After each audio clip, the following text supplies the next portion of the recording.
Assalamualaikum warahmatullahi wabarakatuh. Perkenalkan, nama saya Muhammad Hildan dari Prodi Pendidikan Ekonomi. Di sini saya ingin menjelaskan PPT saya dan menjelaskan tugas UTS saya, yakni mempresentasikan apa yang sudah saya pelajari dari mata kuliah teori ekonomi. Langsung saja. Di sini kita akan membahas 6 pembahasan. Yang pertama, konsep permintaan. Yang kedua, konsep penawaran. Yang ketiga, keseimbangan pasar. Yang keempat, elastisitas permintaan. Yang kelima, elastisitas penawaran. Yang keenam, perilaku konsumen. Langsung kita ke pembahasan pertama. Konsep penawaran. Konsep permintaan. Apa itu konsep permintaan? Permintaan adalah keinginan konsumen membeli suatu barang pada berbagai tingkat harga selama periode waktu tertentu. Selanjutnya, permintaan dapat dibedakan menjadi dua kelompok, yaitu permintaan menurut daya beli dan permintaan menurut jumlah subjek pendukungnya. Yang kedua, faktor-faktor yang mempengaruhi permintaan. Yang pertama, intensitas kebutuhan. Yang kedua, selera konsumen. Yang ketiga, pendapat konsumen. Yang ketiga, pendapatan konsumen. Yang keempat, harga barang substitusi dan barang komplementer. Yang keenam, jumlah penduduk. Yang ketujuh, ekspektasi konsumen tentang harga. Yang ke-8, perikanan. Selanjutnya, usaha-usaha produsen meningkat penjualan. Yang pertama, target bisnis. Yang kedua, harga produk atau jasa. Yang ketiga, promosi. Yang keempat, kepuasan pelanggan. Yang keempat, yakni selanjutnya ada hukum permintaan. Hukum permintaan menyatakan bahwa jika harga suatu barang naik, maka jumlah barang yang diminta akan turun. Sebaliknya, jika harga suatu barang turun, maka jumlah barang yang diminta akan bertambah. Untuk pembahasan yang kedua, yakni konsep penawaran. Penawaran diartikan sebagai jumlah barang dan jasa yang dipasok oleh produsen ke pasar atau konsumen, baik berupa barang maupun jasa, pada berbagai tingkat harga dalam periode waktu tertentu. Yang pertama, ada faktor-faktor yang mempengaruhi penawaran, yaitu harga barang itu sendiri. Selanjutnya, ketersediaan harga barang atau barang pengganti. Yang ketiga, biaya produksi. Yang keempat, kemajuan teknologi. Yang kelima, pajak. Yang keenam, perkiraan harga di masa depan. Yakni B, macam-macam penawaran. Yang pertama, penawaran individu. Yang kedua, penawaran pasar. Dan C, ada hukum penawaran. Hukum penawaran merupakan suatu pernyataan yang menjelaskan tentang sifat hubungan antara harga suatu barang dan jumlah barang tersebut yang ditawarkan pada penjual. D, fungsi penawaran. Fungsi penawaran adalah suatu fungsi yang menunjukkan hubungan antara harga barang atau jasa yang ada di pasar dengan kuantitas penawaran yang ditawarkan oleh seseorang produsen.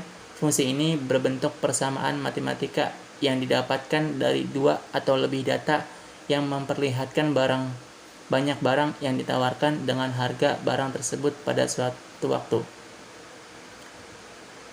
Ini selanjutnya pembahasan keseimbangan pasar. Keseimbangan pasar adalah suatu keadaan saat jumlah produk atau barang yang diminta sama dengan jumlah barang yang ditawarkan pada harga tertentu. A, fungsi pasar.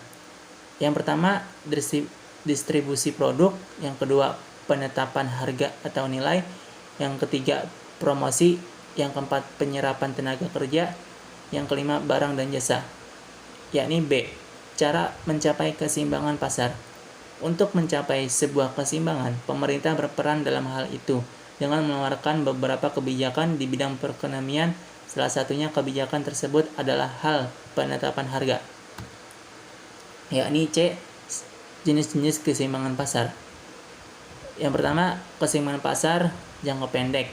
Permintaan yang dihadapi perusahaan dalam pasar persaingan monolistik daklah elastis sempurna walaupun sangat elastis. Yang kedua, keseimbangan pasar jangka panjang. Dalam jangka panjang perusahaan dalam pasar persaingan monolistik hanya memperoleh laba normal. Hal ini terjadi karena ada pasar persaingan monolistik, tidak ada hambatan. Nah, ini pembahasan selanjutnya, elastisitas permintaan. Elastisitas permintaan adalah suatu konsep yang digunakan untuk mengukur derajat kepekaan perubahan jumlah kualitas barang yang diminta jika terjadi perubahan harga, baik harga barang tersebut maupun harga barang lain, dan perubahan pendapat konsumen. Yakni ada faktor-faktor. Yang pertama, ketersediaan barang substitusi di pasar. Kedua, proporsi pendapatan yang dibelanjakan untuk suatu barang. Yang ketiga, kategori barang, kebutuhan pokok atau kebutuhan mewah. Yang keempat, keanekaragaman penggunaan barang. Yang kelima, jumlah pengguna atau tingkat kebutuhan dari barang tersebut. Yang keenam, jenis barang dan pola preferensi konsumen. Yakni B, ada macam-macam elastisitas permintaan. Yang pertama, inelastisitas sempurna. E sama dengan O. Yang kedua, inelastisitas E kurang lebih I. 3, elastis uniter E sama dengan I. Yang keempat, elastis E lebih besar pada I. Ya, ini pembahasan selanjutnya, elastisitas penawaran. Elastisitas penawaran atau elasticity of supply merupakan ukuran yang menggambarkan sampai di mana kuantitas yang ditawarkan akan mengalami perubahan sebagai akibat perubahan harga. Perilaku konsumen.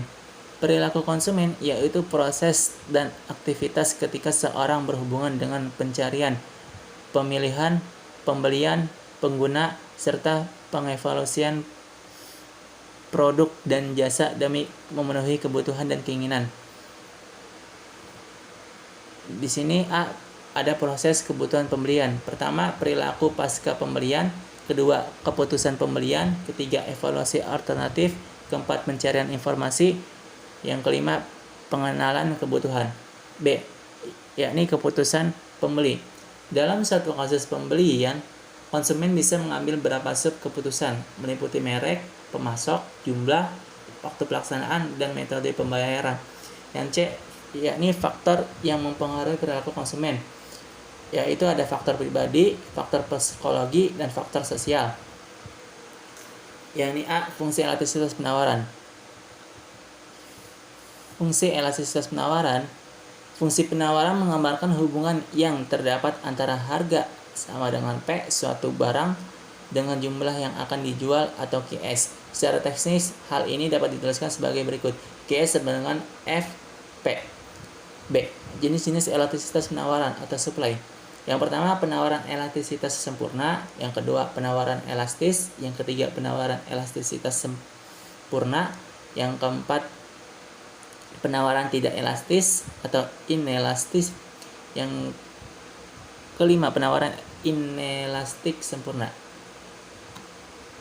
Itulah yang bisa saya jelaskan dari persentase yang saya bacakan. Mohon maaf jika ada. Assalamualaikum warahmatullahi wabarakatuh.